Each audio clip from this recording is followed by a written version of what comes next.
అన్ని ప్రభుత్వ సాంఘిక సంక్షేమ వసతి గృహాల్లో అవసరమైన మౌలిక సదుపాయాలు కల్పిస్తామని కర్నూలు జిల్లా ఆదోని ఎమ్మెల్యే డాక్టర్ పార్థసారథి అన్నారు. ప్రభుత్వం బీసీ బాలికల వసతి గృహాన్ని ఆదోనిలోని విక్టోరియాపేట గుజరాతీ పాఠశాలలో ఎమ్మెల్యే డాక్టర్ పార్థసారథి ప్రారంభించారు. ఈ సందర్భంగా ఎమ్మెల్యే మాట్లాడుతూ ఆదోని పట్టణంలో ఉన్న అన్ని సాంఘిక సంక్షేమ హాస్టల్లో కనీస మౌలిక సదుపాయాలు, నాణ్యమైన భోజనం, మంచి త్రాగునీరు, విద్యార్థులకు అవసరమైన బెడ్షీట్లు, హాస్టల్కు అవసరమైన వర్కర్స్ తదితర మౌలిక సదుపాయాలు కల్పనకు కృషి చేస్తామని ఎమ్మెల్యే అన్నారు.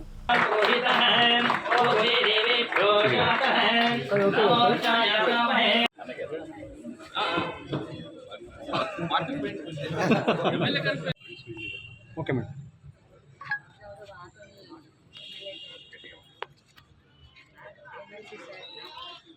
అందరికీ కూడా నమస్కారం. నా పేరు Venkatalakshmi, district BC welfare officer. ఈరోజు నిజంగా జాబ్ టెన్యూర్లో కొన్ని సాటిస్ఫాక్షన్ ఇచ్చే విషయాలు ఉంటాయి. ఈరోజు నాకు ఈ హాస్టల్ ఓపెనింగ్ కూడా అలాంటిదే. మనకు ఆదోనిలో prematric girls hostel requirement demand చాలా రోజులు కాదు, చాలా సంవత్సరాల నుంచి ఉంది. 2015కి ముందు ఇక్కడ ఒక ప్రీమెట్రిక్ గర్ల్స్ హాస్టల్ ఉండేది బీసీ వెల్ఫేర్కి. అందులో సుమారుగా 150 మంది పిల్లలు ఉండేవారు. 2015లో ఒక ఇంటిగ్రేటెడ్ హాస్టల్ కాన్సెప్ట్ ఒకటి తీసుకొచ్చారు. అందులో భాగంగా ఆల్ వెల్ఫేర్ డిపార్ట్మెంట్స్కి సంబంధించిన హాస్టల్స్ అన్నీ ఒక ఏరియాలో మెర్జ్ చేసి ఇంటిగ్రేటెడ్ హాస్టల్ ఓపెన్ చేయడం జరిగింది. ఆదోన్లో అదేవిధంగా ఇంటిగ్రేటెడ్ గర్ల్స్ హాస్టల్ స్టార్ట్ చేశారు. అందులో అది సోషల్ వెల్ఫేర్ డిపార్ట్మెంట్ అడ్మినిస్ట్రేటివ్ కంట్రోల్లో ఉంది.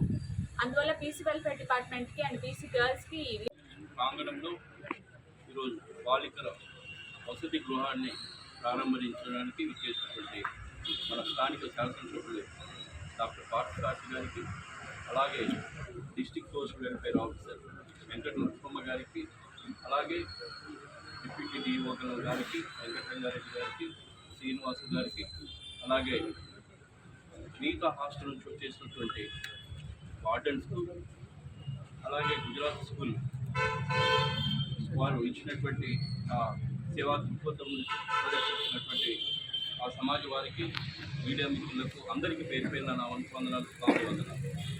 ఈరోజు ముఖ్యంగా డాక్టర్ పార్థసారథి గారు వారు బడుగు బలహీన వర్గాలకు సంబంధించినటువంటి ఈరోజు ప్రత్యేకంగా బాలికల వసతి గృహానికి ప్రారంభిస్తున్నందుకు నిజంగా నేను కూడా చాలా ఆనందిస్తున్నాను.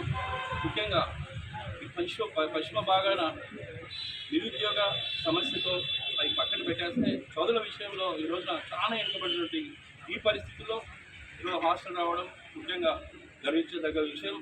వారిని నిజంగా ఎంతో అభినందించినటువంటి ఆవశ్యకత ఎంతైనా ఉంది. రాబోయే రోజుల్లో కూడా విద్యా వైద్యం మీద వారు ఎప్పుడు కూడా మా సహాయ సహకారాలు ఎల్లప్పుడూ వారికి ఉంటాయి. వారితో పాటు కూడా మేము కూడా ప్రతి ఒక్క విషయాల్లో మేము సమీకీభావం తెలుపుతూ అభివృద్ధి సైడు మేము కూడా ఉంటామని సందర్భంగా తెలియజేస్తూ ఈ అవకాశం ఇచ్చినటువంటి డిస్ట్రిక్ట్ సోషల్ వెల్ఫేర్ ఆఫీసర్స్ అందరికీ కూడా మరొకసారి నా ధన్యవాదాలు తెలియజేస్తాను. ఆదోనిలో ఒక శుభదినం. బీసీ సాంఘిక సంక్షేమ హాస్టల్ ఆడబిడ్డల కోసం ఆదోనిలో 120 స్ట్రెంత్తో ఈరోజు గుజరాత్ సమాజ్ స్కూలుకు సంబంధించినటువంటి భవనంలో ప్రారంభించడం నాకెంతో సంతోషంగా అనిపిస్తుంది.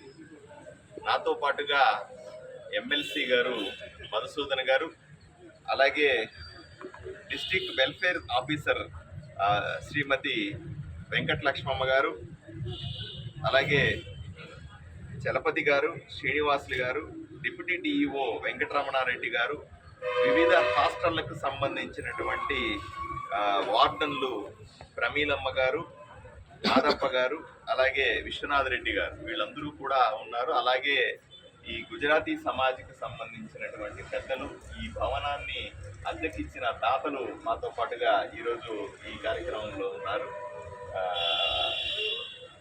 వీళ్ళందరికీ కూడా ప్రత్యేకంగా ధన్యవాదాలు చెప్తాము.